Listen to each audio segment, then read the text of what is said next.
బంగారాలు, ఈరోజు మీ తెలివితేటలను పరీక్షించే ఒక చక్కటి పొడుపు కథతో మీ ముందుకు వచ్చాను. జాగ్రత్తగా వినండి. కిటకిట తలుపులు, కిటారి తలుపులు ఎప్పుడు మూసినా చప్పుడు కావు. చెప్పండి, అవి ఏ తలుపులు? మరోసారి చెప్తున్నాను.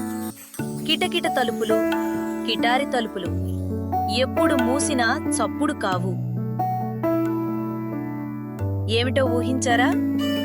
మీరు సమాధానం ముందే కనిపెట్టారా? కామెంట్లో నాకు తెలుసు అని రాయండి. ఇలాంటి మరిన్ని ఆసక్తికరమైన పొడుపు కథల కోసం ఛానల్ను లైక్, షేర్, సబ్స్క్రైబ్ చేయడం మర్చిపోవద్దు. మళ్ళీ మరో కొత్త పొడుపు కథతో కలుద్దాం.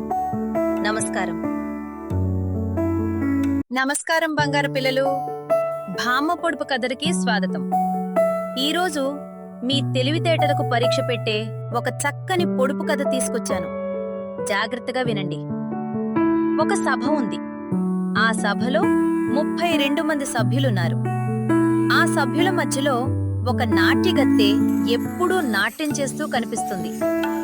ఆ నాట్యగత్తె ఆగకుండా కదులుతూనే ఉంటుంది. ఆమె చుట్టూ ఉన్న 32 మంది సభ్యులు మాత్రం తమ స్థానాల్లోనే ఉంటారు. అయితే చెప్పండి పిల్లలు, ఆ సభ ఏది? ఆ 32 మంది సభ్యులు ఎవరు? నాట్యం చేసే ఆ నాట్యగత్తె ఎవరు?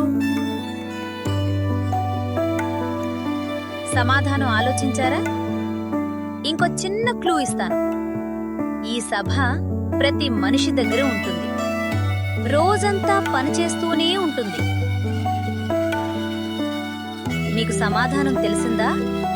తెలిస్తే కామెంట్లో రాయండి. తెలియకపోతే కూడా పర్వాలేదు.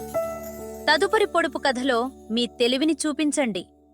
ఇలాంటి మరెన్నో సరదా పొడుపు కథల కోసం లైక్ చేయండి, షేర్ చేయండి, ఛానల్ను సబ్స్క్రైబ్ చేయండి. మళ్ళీ మరో ఆసక్తికరమైన పొడుపు కథతో కలుద్దాం. తెలివిని పెంచే పొడుపు కథలు భామతో కలిసి నేర్చుకుందాం.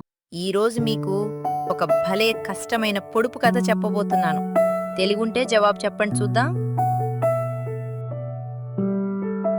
కొత్త పెళ్లి కొడుకు బట్టలన్నీ విప్పేసి బావిలో దూకాడు. కాని మళ్ళీ తిరిగి రాలేదు. చెప్పండి చూద్దాం, అది ఏమిటి? బాగా ఆలోచించండి.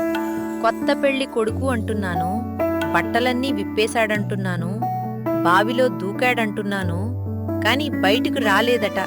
ఏమై ఉంటుందో? మీకు జవాబు తెలిసిందా? తెలుసుంటే కమెంట్లో రాయండి. ఇలాంటి మరిన్ని భామ పొడుపు కథల కోసం ఛానల్ను సబ్స్క్రైబ్ చేయండి. మళ్ళీ ఇంకో సరదా పొడుపు కథతో కలుద్దాం.